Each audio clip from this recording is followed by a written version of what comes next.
Cooking course के special classes के लिए होटल मैनेजमेंट के स्टूडेंट्स को हॉल में बुलाया गया था, जहां एक ओपन किचन का सेटअप था। ये क्या, फ्राइंग पैन फिर से? नो वे, मैं फ्राई। एक काम कर, और जोर से बोल, ताकि मैम आकर हम दोनों का सिर आपस में भिड़ा दे। जानती नहीं तू क्या, हॉट मैडम आई हुई इंस्पेक्शन पे, उन्हें पता चल गया तू ऐसी नौटंकी कर रही है, तेरे पैसे भी रख लेगी और तुझे कोर्स से भी निकाल देगी। अरे होटल मैनेजमेंट कर रही हूँ मैं, किसी की चापलूसी नहीं।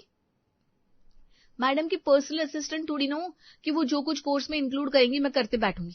तुझे पता है ना मुझे तेल से कितनी प्रॉब्लम होती है, चेहरे पर दाने दाने आ जाते हैं मेरे। और आज तो लड़के वाले देखने भी आने वाले हैं। इन तेल पकौड़ों के चक्कर में अपना रिश्ता हाथ से जाने नहीं दे सकती मैं। वाह, मतलब राज को छोड़ देगी तू? तू नो बहुत बदजुबान है। कितनी बार कहा है उसका नाम मत लिया कर। किसी के कान में बात पड़ गई तो पता चला मेरी घर गृहस्थी को आग लगाने वो मेरे घर पहुंच गए। कान इधर ला, एक सीक्रेट बताती हूँ। राज के घर एक मीडिएटर मेरी बायोडेटा और कुंडली लेकर गया था, तो वही लोग आ रहे हैं मुझे देखने के लिए। अब राज के पेरेंट्स के सामने मैं सुंदर नहीं देखूंगी तो दिक्कत हो जाएगी ना। तभी कड़क साड़ी पहने एक के बाद एक अपने कदम बढ़ाती हुई मैडम सुप्रिया नेहा और रमा के बीच अपना सर आगे करते हुए कहती है, हो सकता है तुम्हें खाना बनाना सही से ना आता हो, इसीलिए वो मना करके चले जाए। You never know. शादी ब्याह की बात करनी है तो किसी मैट्रिमोनियल साइट के ऑफिस में जाकर इंटर्नशिप करो। यहाँ पर ये सब करने की जरूरत नहीं है। नॉनसेंस। मैं अपने इंस्टीट्यूशन को बदनाम नहीं होने दूंगी तुम जैसी नकारा लड़कियों के कारण। निकल जाओ मेरे क्लास से, गेट आउट। गैस के नॉब को वहीं बंद करके नेहा और रमा क्लास से बाहर आ जाती हैं।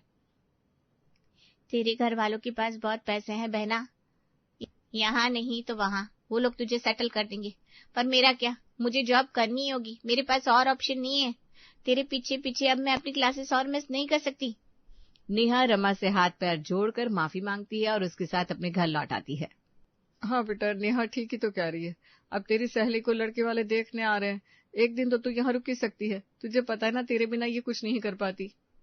प्लीज रमा, तू नहीं रहेगी तो मेरे बाल कौन बनाएगा? मेरे सूट पर कौन सी सैंडल मैच करेगी कौन बताएगा? तू आज यहीं रुक जा, कल जब सब हो जाए ना फिर मैं तुझे खुद छोड़ कर आऊंगी। ला तेरा फोन ला, मैं तेरी मम्मी से बात कर लेती हूँ, वो ना नहीं कहेंगी। आई नो, जब तुझे लड़के वाले देखने आएंगे तो तेरे घर की सारी तैयारी करने का जिम्मा मेरा रहेगा, प्रॉमिस। हाँ बाबा, हाँ समझ गई मैं, अब ड्रामे मत कर। मुझे पता है मैं मना भी कर दूंगी ना तब भी तू मुझे यहाँ से जाने नहीं देगी जब तक तेरा काम ना हो जाए। चल मैं यही हूँ, अब खुश? बहुत खुश। आज रात अपनी सहेली के साथ नेहा बड़ी सुकून से बिताती है और अगली सुबह हॉल में बैठे हुए राज के परिवार से मिलने के लिए तैयार हो जाती है। नहीं यार, लिपस्टिक बहुत लाइट है, थोड़ी और डार्क करना। लगना चाहिए कि मैं गोरी चिट्टी हूँ, वरना राज के पापा क्या सोचेंगे मैं बाकी लड़कियों की तरह फोटो में फिल्टर लगाती हूँ।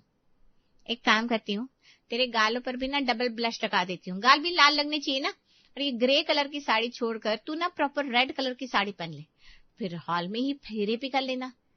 जितना मिनिमल मेकअप रहता है इंसान उतना ही ग्लो करता है। जबरदस्ती तुझे डायन क्यों बनना है, मुझे समझ में नहीं आ रहा।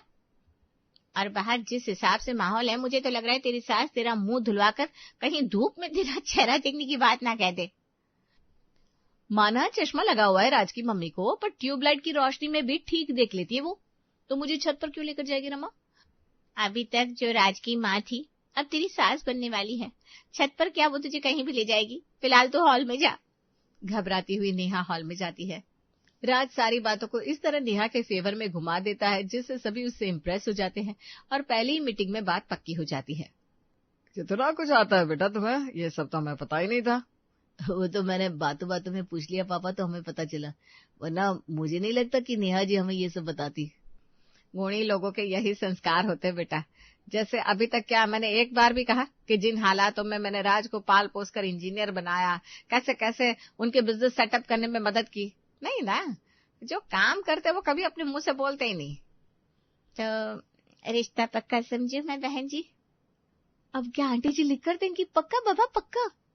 सगाई, मेहंदी, हल्दी, संगीत, शादी सब अच्छी तरह से निपट जाता है और बहू बनकर नेहा राज के घर आ जाती है 1 महीने बाद। उपमा बना रही हूँ मम्मी। उपमा में तो इतने तेल मसाले का इस्तेमाल नहीं होता, फिर छींक क्यों रही है तू? अरे यार मम्मी, आप जानती हो ना मेरी और कढ़ाई की जन्मों जन्म की दुश्मनी है। जरा सी छौंक लगाई नहीं कि यहाँ मेरी बैंड बज जाती है। सूजी के सीखने के बाद जब पानी डाला ना तो उस पानी का धुआं भी मेरे चेहरे से बर्दाश्त नहीं हुआ। अरे वो तो तेरे ससुराल वाले अच्छे है बेटा, पर ऐसे कब तक चलेगा? तीज त्योहार में तो कढ़ाई बिना चढ़ाए काम होता ही नहीं। अभी कोई तीज त्योहार नहीं आ रहे ना मम्मी, तुम प्लीज मुझे टेंशन मत दो ना। अच्छा मैं फोन रखती हूँ, सभी को नाश्ता देना है। सूजी की उपमा के साथ सत्तू की चटनी बनाकर नेहा सभी को परोसती है। क्या क्यों नेहा, तूने तो इस घर में आकर इस घर को रोशन कर दिया है, खास करके मेरे जीवन को। राज के बाद मैंने बहुत बार कोशिश की कि दूसरा बच्चा ठहर जाए बेटी की आस में, पर भगवान को इसे कोई बहन देनी ही नहीं थी, क्योंकि उन्हें पता था कि इस घर में तुम आने वाली हो। आज तक किसी ने गर्मा गर्म खाना परोस कर मुझे दिया नहीं, और तू मुझे रोज गर्मा गर्म पकवान खिला रही है। कहीं मेरी आदत ना बिगड़ जाए। तो मैं कौन सा यहाँ से जाने वाली हूँ मम्मी जी। बात तो सही है मम्मी, अरेंज मैरिज में भी ऐसी घरेलू लड़की मिली है मुझे कि लव मैरिज में तो मिलती ही नहीं। तेरी शादी होती ही नहीं बेटा, हमारे घर में प्रेम विवाह अलाउड ही नहीं है, कितनी बार बताया तुझे। राजी आपकी कटोरी की चटनी खत्म हो गई है, मैं भी लेकर आती हूँ। इसी तरह हंसी मजाक लुका छिपी में नेहा के अपने ससुराल में दिन गुजर रहे थे। एक सुबह उसकी सास उसके कमरे में आती है। क्या? पर क्यों करनी इतनी तैयारियां? अरे बहू तू ये कैसी बातें कर रही है, इतना बड़ा त्योहार है भाई दूज का, ऐसे में खीर पूरी आलू दम की सब्जी बड़े चिप्स खजला पापड़ और 2-4 मीठे नहीं बने तो क्या ही पर्व का मजा है। इनके बड़े भाई की बेटी स्वाति, याद होगी तुझे, पूरे 36 घंटे ट्रेन में बिता कर आती है सिर्फ और सिर्फ भाई दूज में राज का कलावा बांधने और गिफ्ट देने। ऐसे में उसके लिए तैयारियां भी ना करूं क्या मैं? रक्षाबंधन और भाई दूज पर हमेशा बहन की कमी स्वाति ने ही पूरी की है राज की, वरना राज कैसे बहनों की अहमियत समझता। नहीं नहीं मम्मी जी, आप मेरा मतलब नहीं समझी। मेरे कहने का मतलब था सिर्फ खीर पूरी क्यों, छोले भटूरे नान तवा रोटी सबकी तैयारी करते हैं ना। शादी के बाद दी की पहली भाई दूज है इस घर में, मेरी भी तो पहली भाई दूज है ना, उन्हें भी तो लगना चाहिए भाभी आने के बाद उनका रुतबा इस घर में और बढ़ गया है। मुस्कुराती हुई निर्मला अपनी बहू के सर पर हाथ फेर कर कमरे से बाहर निकल जाती है और नेहा का तो सिर ही फिर जाता है। क्या हो गया बहन, तू इतनी घबराई हुई क्यों है, और इतनी हड़बड़ी में तूने मुझे यहाँ क्यों बुलाया? ऑल इज गुड ना? अरे सब तबाह हो गया रमा, सब तबाह हो गया, तू ही मेरी नैया पार लगा दे। अच्छा लगाती हूँ। अब दरवाजे पर ही खड़ा रखेगी क्या मुझे? अंदर आने दे, जरा सांस ले लूं, पानी पी लूं मैं। ना बहन मत पानी पी, राज भी घर पर है, पापा जी भी और मम्मी जी के साथ मेरे कमरे में ही विराजमान है। ऐसे में तुझे दूसरे कमरे में लेकर जाऊंगी तो किसी को भी शक हो जाएगा। तू यही मेरी बात सुन, जिसका डर था वो घड़ी आ गई। अब वापस से कढ़ाई में पूरी तलनी होगी, मुझे सब्जी बनानी होगी, क्या करूं मैं? भाई दूज तक अपनी बहन के घर रुक जाना, एक बार सब कुछ हो जाए फिर तू चली जाना प्लीज। और मेरे भाई का क्या, मेरे फेस्टिवल का क्या? तेरा छोटा भाई क्या मेरा भाई नहीं है? अरे फोन लगा कर दे, मैं राहुल से बात करती हूँ, मुझे पता है वो मना नहीं करेगा। और प्लीज प्लीज प्लीज मेरी नैया पार कर दे, फिर तेरी शादी मेहंदी संगीत सभी को पार लगाने की जिम्मेदारी मेरी। और प्रॉपर एक्टिंग के साथ रमा नेहा को सरप्राइज देती हुई उसके घर अंदर आती है और भाई दूज तक वहीं रुक जाती है। 5 ही पूरियां और तल देना रमा, फिर मेरे अंदाजे से सभी के हिसाब से पूरियां वो हो जाएंगी। सारा काम तुम मुझसे करवा रही है नेहा, चिप्स तलो तो आलू तलो तो पूरी तलो, और खुद पिछले 2 घंटों से सिर्फ ये खीर बनाई है और तूने आटा गूंथा है। तेरी फ्रेंड पहली बार तेरे ससुराल आई है और तूने उसे नौकरानियों की तरह काम करवाया है। कसम से मैं यहाँ कभी नहीं आने वाली, और मुझसे कुछ होगा भी नहीं, बहुत थक गई हूँ मैं। और देख, अब किसी ने भी पूरी मांगी तो कह देना सिलेंडर खत्म हो गया, जा रही हूँ यहाँ से मैं। अरे हाँ बाबा, तो मैं कहाँ तुझे रुकने को कह रही हूँ, पर तूने अब जब खाना बनाया है तो खाकर जाना मेरी बहना। सभी के साथ रमा भी खाने पर बैठ जाती है। मान गए बाबा, मान गए नेहा, तुम्हारे हाथों के स्वाद को अब समझ में आया कि राज के चेहरे के इस ग्लो का कारण फ्रूट फेशियल नहीं, तुम्हारे हाथ का बना खाना है। क्या सॉफ्ट पूरी है, क्या कुरकुरी सब्जी, कसम से आज मेरा तो दिन ही बन गया। तो रोज दिन बना बेटा, तेरे भाभी पूरी सब्जी बना दिया करेगी, आराम से छुट्टियां मनाया। नहीं ना चाची, इनका कॉल आ रहा है, मैं रुक नहीं पाऊंगी, शाम तक निकलना होगा। अरे दीदी, मेरी शादी के बाद पहली बार तो आप आई हैं और आधे दिन में निकल जाएंगी। आप आइए तो घर कितना भरा भरा सा लग रहा है, फिर सुना लगने लगेगा। अरे नहीं लगेगा, क्योंकि पापा को छुट्टी मिल गई है और वो अपनी छुट्टी के 7 दिनों में से 2 दिन यहाँ बिताने वाले हैं। तो यहाँ मैं निकली और वहां वो आ गए। क्या भाई साहब आ रहे हैं? छुट्टी मिल गई उन्हें? चलो ये तो बहुत अच्छा हुआ। ये कौन से भाई साहब हुए पापा जी? अरे बहू, तेरे बड़े ताया जी, वो ड्यूटी पर रहते हैं ना जनरली, उन्हें छुट्टी मिलती नहीं, तो शादी में भी नहीं आ पाए। अब छुट्टी मिली है तो तेरा उनसे मिलना भी हो जाएगा। उनके लिए कोफ्ते तैयार कर लेना, गर्मा गर्म कोफ्ते, भाई साहब को बड़े पसंद है। बस ये सुनने की देरी थी कि रमा तो अपना सामान बांध कर निकल पड़ती है। इस बार तो रमा भी नेहा की मदद नहीं करने वाली थी। रात को अपने कमरे में इस सिलसिले में नेहा राज से बात करती है। 3 साल तक हम रिलेशन में थे, कभी तुमने इस ताया जी और इनके कोफ्ते के शौक के बारे में जिक्र भी नहीं किया। कोफ्ते में क्या पसंद आया ताया जी को, भगवान ही जाने।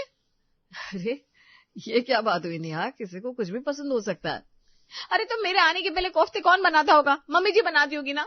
मतलब कि ताया जी को कोफ्ते नहीं, मम्मी जी के हाथ के कोफ्ते पसंद है, तो मम्मी जी को कहना होगा। मैं कहाँ खरी उतर पाऊंगी ताया जी की पसंद पर। अरे मम्मी के हाथ के कोफ्ते कहाँ से नसीब हो पाएंगे ताया जी को? वो पुलिस ऑफिसर है, कभी यहाँ ड्यूटी रहती थी, कभी वहां, कभी ऐसा संजोग ही नहीं बन पाया कि वो मम्मी के हाथ का कोफ्ता खा पाए। वैसे नेचर के बड़े मजाक क्या है, पर जैसे ही कोफ्ते की बात आती है तो इतने सीरियस हो जाते हैं कि क्या कहें। वो हमेशा से चाहते थे कि मेरी बीवी उनके लिए कोफ्ते बनाए। तो तुम 1-2 दिन में अच्छे से कोफ्ते बनाने की प्रैक्टिस कर लो, परसों आ रहे हैं ताऊ जी। रात के ठीक 12 बजे नेहा किचन में जाती है और कढ़ाई की तरफ देखती है। पहली बार राज ने मुझसे कुछ मांगा है, और ताऊ जी कोफ्ते को लेकर जितने सीरियस है, अगर कुछ भी गड़बड़ी हो गई तो प्रॉब्लम हो जाएगी। पर कोफ्ते मुझसे बनाए नहीं जाएंगे। अगर जैसे तैसे मैंने बना भी लिए तो उन्हें परोसने लायक तो नहीं बचूंगी। कोफ्ते बनाने के लिए नेहा पत्ता गोभी घसना शुरू करती है। थोड़ी सी शिमला मिर्च, गाजर और अदरक को भी कद्दूकस करने के बाद लहसुन कूटकर सभी चीजों को मिलाकर गोल गोल लड्डू बना लेती है। फिर दूसरी तरफ बेसन का घोल तैयार करती है। इतना भी मुश्किल नहीं है, आई नो, मैं कर लूंगी। वो तो रहा है सब कुछ, बस अब इस बैटर में इस मिश्रण को डिप करना है और कढ़ाई में डाल देना है। बस बहुत आसान है, तुम कर लोगी नेहा। नेहा गोल गोल बनाए हुए मसाले के लड्डू को बेसन में घोलकर डुबोकर जैसे ही तेल में डालती है, कुछ भी नहीं होता। वो पकोड़े तेल के नीचे जाकर बैठ जाते हैं। अरे ये क्या बात हो गई? ये पकोड़े तो ऊपर ही नहीं आ रहे, ना ही कोई स्मेल आ रही है। करना क्या होता है इसमें? रमा को फोन लगाती हूँ। तो कोफ्ते बना रही है? मैं नहीं मान सकती बहन, मैं नहीं मान सकती। अभी तक अगर तूने गैस ऑन कर दिया होता ना तो तेरी छींकें शुरू हो चुकी होती। अरे हाँ, मैंने गैस ऑन ही नहीं किया। एक बार गैस ऑन करके ट्राई करती हूँ। ये तेल बर्बाद हो चुका है, ठंडे तेल में कोफ्ते नहीं फ्राई होते। इस तेल को फेंक और दोबारा ट्राई कर।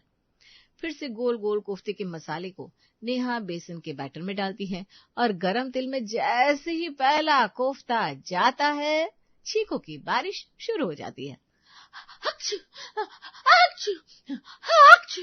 पहला कोफ्ता बनकर तैयार, तैयार भी नहीं हुआ कि छींकें आना शुरू हो गई। अक्चू, ऊपर से उबकाई भी आने लगा। अक्चू, उबकाई भी आने लगी। अब क्या करूं? नेहा फौरन गैस बंद करती है और अपने कमरे में आ जाती है। अगली सुबह, अरे क्या हो गया? तुम चीखे क्यों? अरे नेहा, ये क्या हालत बना ली है तुमने अपने चेहरे की? चेहरे पर पिंपल्स आ गए, नाक के ऊपर वाला पिंपल तो गजब बुरा दिख रहा है। कुछ लगाओ यार, ताऊ जी के सामने तुम ऐसे जाओगी, वो भी पहली बार, अच्छा नहीं लगेगा। अपना चेहरा बचाओ, अपनी हेल्थ बचाओ, ताया जी को कोफ्ते खिलाऊं, क्या क्या करूं मैं? कहां फंस गई? नेहा अब बुरी तरह हार चुकी थी। उसका भांडा किसी भी वक्त फूटने वाला था। 2 दिन बाद सुबह के 9 बजे रसोई में यहां से वहां चक्कर काटती हुई नेहा खुद में बड़बड़ा रही थी। 2 घंटे, सिर्फ 2 घंटे हाथ में, ताया जी आते ही होंगे, कोफ्ते मांगेंगे, कहां से दूंगी उन्हें कोफ्ते? नेहा अपनी सास को सब बताने जाने वाली थी कि उसे मैडम सुप्रिया की बात याद आती है। मैडम ने कहा था खाना बनाना ही सिर्फ कला नहीं होता, खाने के साथ खेलना कला होता है। मुझे कढ़ाई में कोफ्ते को फ्राई करने से प्रॉब्लम है, पर कोफ्ते के सामान से मैं कुछ और भी तो बना सकती हूँ, जैसे कि सैंडविच, पराठा। अरे हाँ, पराठा, ये सही रहेगा। बस भगवान मेरा बेड़ा पार लगा देना। पत्ता गोभी, गाजर, शिमला मिर्च, अदरक, लहसुन, हरी मिर्च का मिश्रण नेहा तैयार करती है। सूखे आटे में थोड़ा बेसन डालकर उसे अच्छी तरह गूंथ कर सेट करने के लिए छोड़ देती है। और अब बारी आती है इस बेसन के पराठे के अंदर कोफ्ते की स्टफिंग डालने की।